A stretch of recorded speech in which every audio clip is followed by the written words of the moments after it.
For 5 years, farmers on the Darling Downs in southeast Queensland hoped for a decent grain harvest, but every year Mother Nature let them down. As many of the country's grain regions emerged from drought last season, some in this usually reliable country didn't even plant. It was too dry. And combined with 2019 being the driest ever recorded rainfall here of about 200 mil for the year. So, there's been some tough years leading up until now.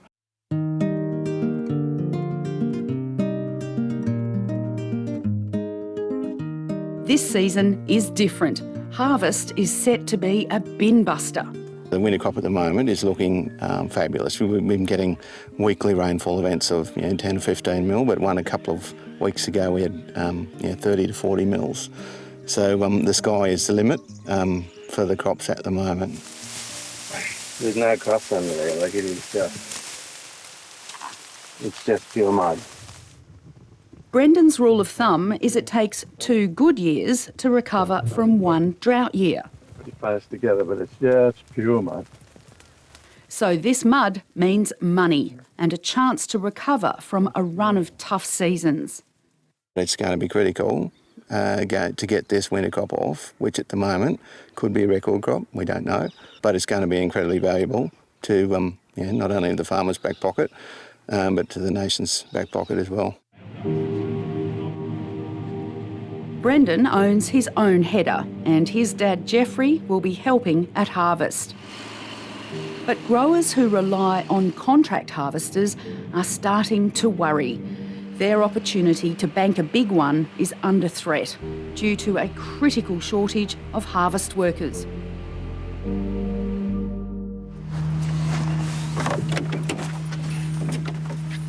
Like many harvest contractors, Queenslander Evan Horton relies on experienced operators to drive his headers, tractors and trucks. And they're not local. They range America, Canada, France, Sweden, Irish, English. Have you got workers overseas who want to come here to work for the harvest? Yes, I have. Yes, I've had people already apply that have applied for a visa and been rejected. Having an inexperienced crew during last year's COVID-affected harvest was stressful.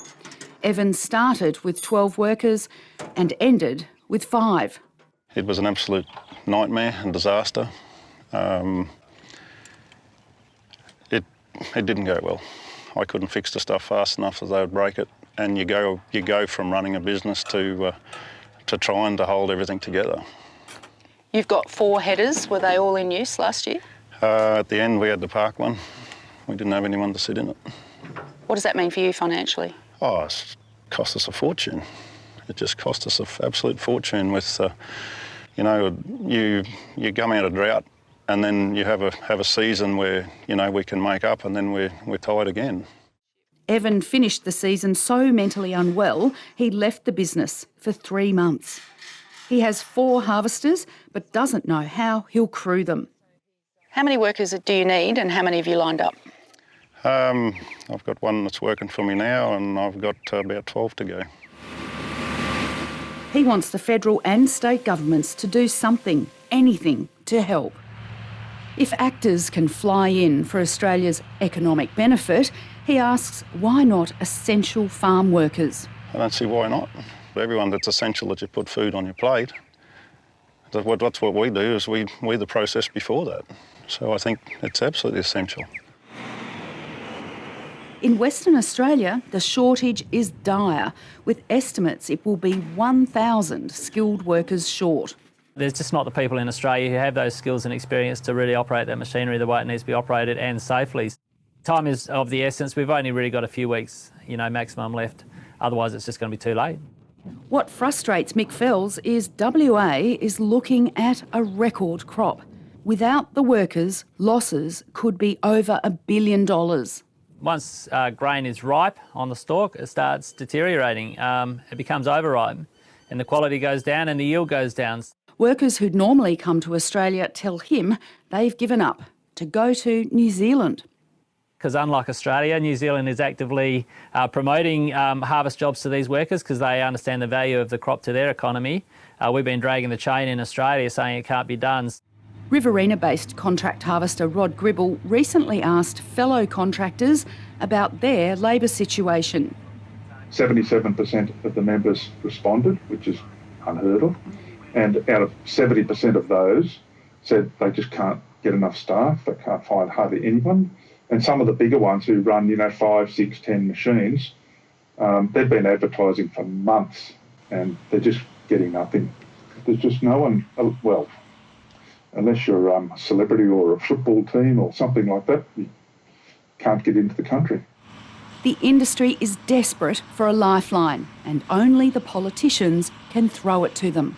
Firstly, the government needs to agree that it is in the national interest, and then they have to support the application. So we need travel exemptions, and we need visas for these workers, and we need quarantine options. So that's essentially the nub of what we're asking for. We don't want COVID in our communities. We have elderly people, we have parents, we have children. We have people with cancer. We have the same as everybody else. We don't want COVID in our communities, but we've formulated a plan where this can be done safely with double vaccinated candidates coming from highly vaccinated countries. So absolutely, there should be an open and shut case for this to happen, and we're hoping the government sees it that way. And there's been a lot of buck passing happening between the two layers of government there. So all we're asking really is that they actually cooperate on this. They've been able to do it before. We're asking them to do it again. Stop blaming each other for the problem and actually face up, this is a problem that needs solving, and get on with a solution. The Federal Agriculture Minister says he, the Immigration Minister and the Prime Minister are on their side, but that the solution lies with the states. If we don't get them to come together, to understand, to appreciate, to have some courage and conviction and to trust one another, then we're going to have a stalemate. Because we can find as many people as we want around the world to come in here. But until those chief health officers and premiers want to do that and bring them in a responsible way and do it in addition to the caps of bringing Australians home, then we've got a problem. We have city-centric decision-making processes in each state and territory that unfortunately don't understand the impact of what they're doing to regional Australia, but also see the opportunity of how you can do this safely. Do you think they've worked out that politics-wise, votes-wise, having tight as a drum borders and being totally risk averse works? Totally. I have to look at the elections. And look, that's the business model that they've taken up. It's been successful for them, but that hasn't advanced our country, and that's where federation has failed our farmers. Growers probably won't like it, but David Littleproud says they might have to look closer to home, training Pacific and ASEAN country workers who, under the rules, can come for 9 months a year for 3 years. It's worked for the cane industry. There's an investment that farmers are going to have to make in the people and their people, not just pull them off the shelf, and that's a realisation I think they're going to have to come to terms with. But there is an opportunity because you will get a return on that investment because they can come back. State agriculture ministers aren't copying David Littleproud's criticism. They say control of Australia's border and immigration is a federal government responsibility. And what they need in the medium term are purpose-built quarantine facilities, and in the short term, the reopening of Christmas Island, which is run by the federal government. WA growers are relieved the state government is reportedly now open to their suggestion Christmas Island be used for ag worker quarantine. And David Littleproud says he'd support the request. But as time ticks down, two of the worst words a farmer can hear, market failure, are starting to be said out loud in the West. I got a shiver when you said that. Yeah, look, without wanting to dramatise it, yeah, certainly market failure is the end point if no intervention is taken. Ultimately, that means lower prices and having to find new markets for our products when we have, we have great market relationships already that need preserving. Grain Producers Australia says while it's probably too late to secure overseas workers, it's not too late for inventive policy.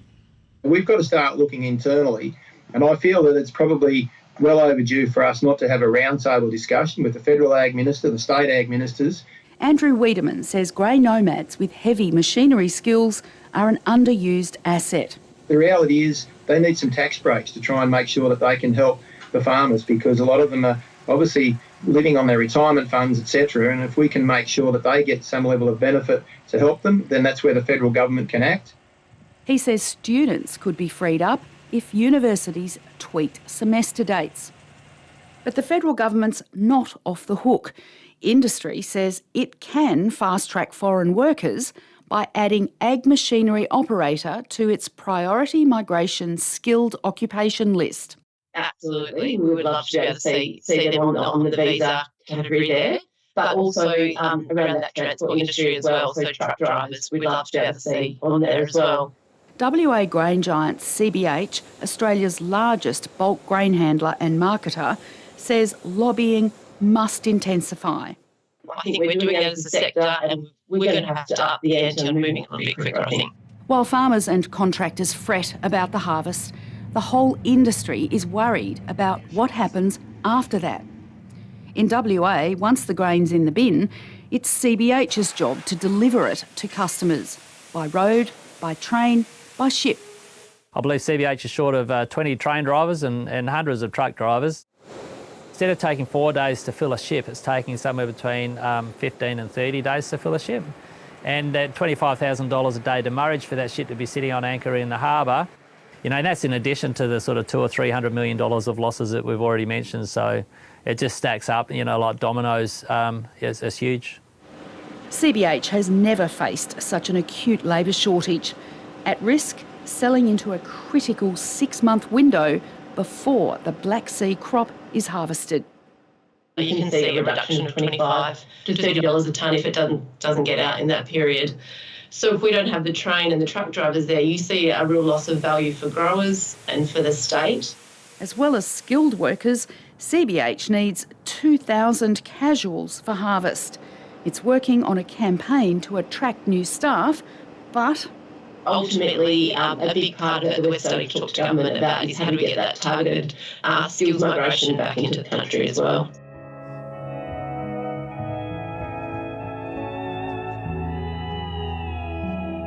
It's not often the twin stars of high world prices and a bumper crop align. Industry is desperate for help so it can bring home that rare thing, a national bin buster. And these are the years where it's just catch-up time. You absolutely have to make catch-up on these ones because it brings in a massive amount of money. And if we don't have that, it's just about bloody unthinkable about what the consequences will be. You know, it will gut rural communities.